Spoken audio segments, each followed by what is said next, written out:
Olá, estudantes! Sejam bem-vindos a essa videoaula. Eu sou a professora Daisy e nesse vídeo eu vou falar com vocês sobre teste de hipóteses para duas variâncias.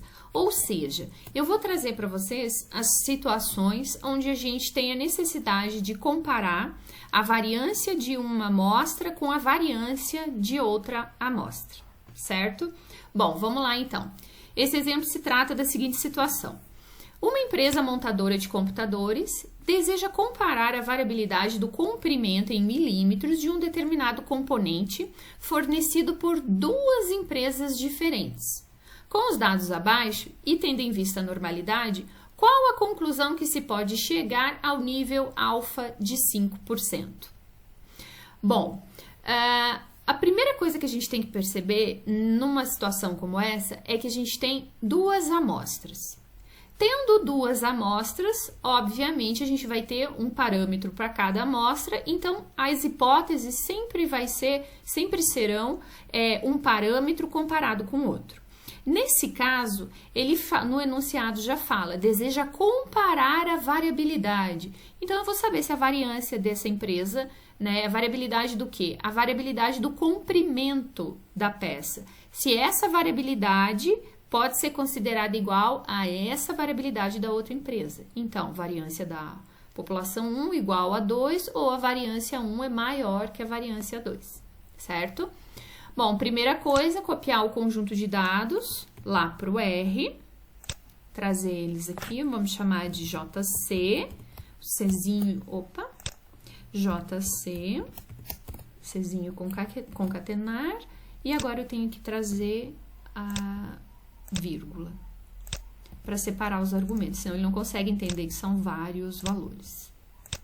Aqui, existem outras maneiras de chamar os dados no R, mas essa é a mais simples que tem. Então, WF, agora fiz o conjunto WF, vamos buscar. Então, copiamos aqui, trazemos aqui para o R. Ok. Cuidado para não colocar a vírgula no lugar errado, às vezes sem querer. Então, eu dou um Ctrl Enter, já trouxe os dois conjuntos de dados para a memória, o JC e o WF. Bom, se vocês olharem lá naquele resumo que eu passei para vocês, tem lá, teste para duas variâncias, teste F. Então, aqui tem a estatística do teste, que está lá na nota de aula, como que faz todo o procedimento, e a gente tem aqui os comandinhos do R. Então, da biblioteca stats, o comando é var.test. Só que esse comando está dentro da biblioteca stats. Só que a biblioteca stats não tem a necessidade de vocês carregarem, porque quando você abre o R, ela carrega automaticamente. Então, vamos lá. O que a gente precisa inserir aqui? Coloquei o cursor em cima da função, a janelinha de ajuda é muito resumida. Então, a gente vai vir aqui no help, var.test, isso vale para todas as funções, var.test, e aqui mostra mais detalhadamente, né? Então, o primeiro argumento, x e y. No nosso caso, a gente tem JC e WF. Só que antes de inserir o conjunto de dados, eu vou precisar saber qual conjunto de dados tem a maior variância. Porque, para eu colocar a maior variância na parte de cima. Então, eu vou fazer assim, a variância 1, o comando é var, então, calcule a variância do conjunto de dados JC. Então, apareceu aqui, ó, variância 1, 52,84. Agora, a variância 2, var, né, calcule a variância do conjunto WF, 25. Então, a variância maior em cima, só que aqui eu não insiro a variância, eu insiro o conjunto de dados que tem a variância maior. Então, primeiro argumento, JC, segundo argumento, WF. O que mais que a gente precisa? Alternativa, a hipótese alternativa. Como eu saí da ordem, eu tenho que nomear. Lá na nota de aula a gente colocou como maior, então aqui é greater.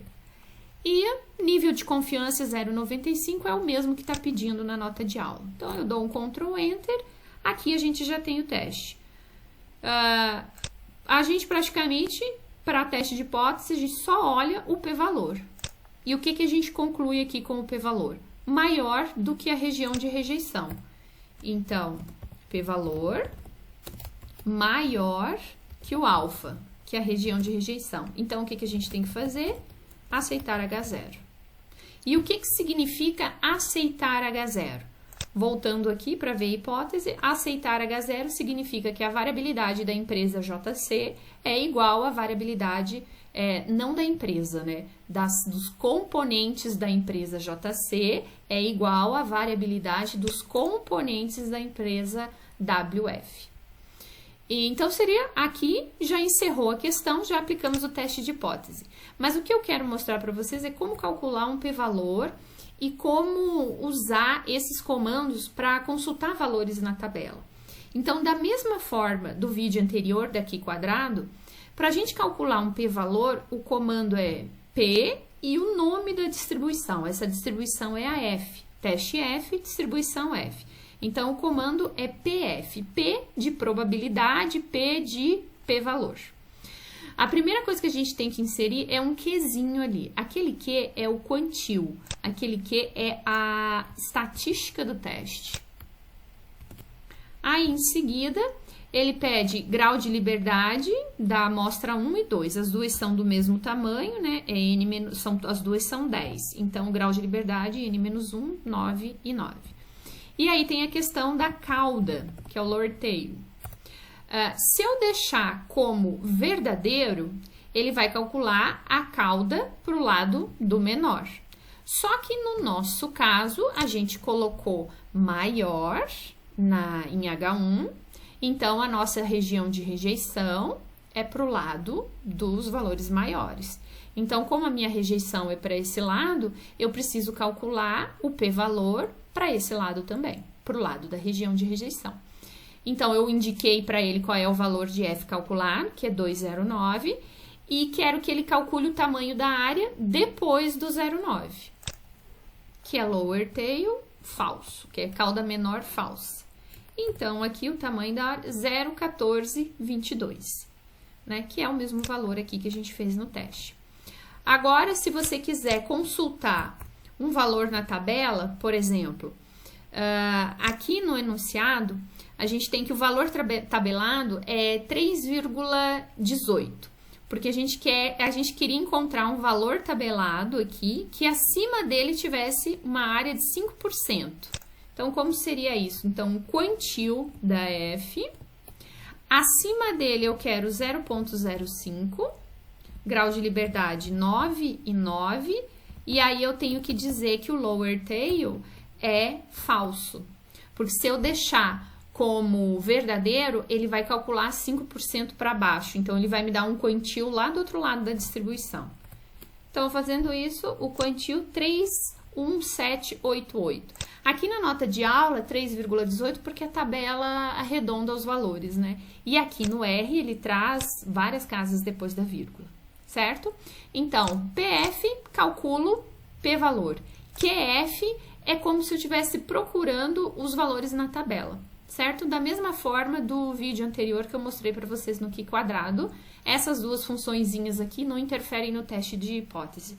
É mais para facilitar o trabalho de vocês e para entendimento de como que funciona o R. Ok? Espero que vocês tenham entendido e até um próximo vídeo. Tchau, tchau!